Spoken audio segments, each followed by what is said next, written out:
Israel's continued construction of settlements on land captured in the 1967 Arab-Israeli War has been a major obstacle to a peace deal. Currently, products made by Israelis in the occupied territories are sold under the Made in Israel label. The European Union's Foreign Affairs Chief, Catherine Ashton, is pushing through rules to ensure that products from the occupied territories are labelled as such. The policy would implement long-standing consumer legislation. Maja Kocijancic, spokesperson for EU Foreign Affairs, spoke to VOA on the phone from Brussels. Made in Israel as a label is misleading when it comes to settlement products. Currently, the internal consultations on this are ongoing.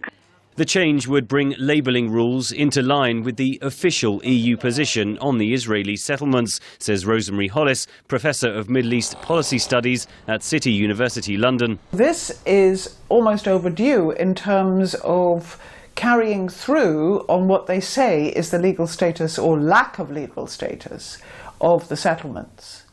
In 2009, an agreement between Israel and the EU liberalised trade in agricultural products and a range of services. EU imports from Israel soared to $16.7 billion last year.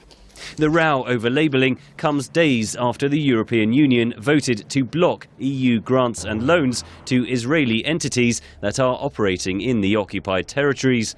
But the moves could backfire, says Barak, an associate fellow at the Royal United Services Institute. The EU has undermined its credibility, its relevance as an effective or even an impartial interlocutor between Israel and the Palestinians, because they're taking a prejudiced reading of UN Resolution 242, which is purposely open-ended and ambiguous because the final status of the territories was meant to be a result of negotiations between Israel and the Palestinians.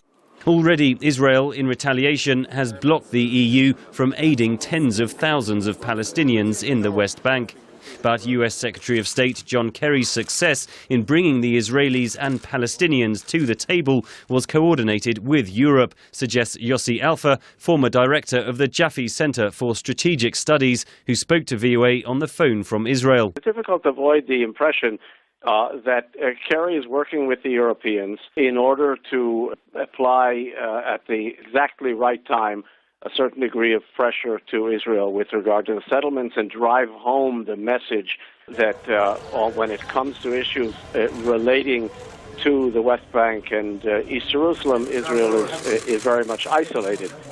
The EU, meanwhile, says it does not yet have a timetable for the new labelling guidelines. Henry Ridgewell for VOA News, London.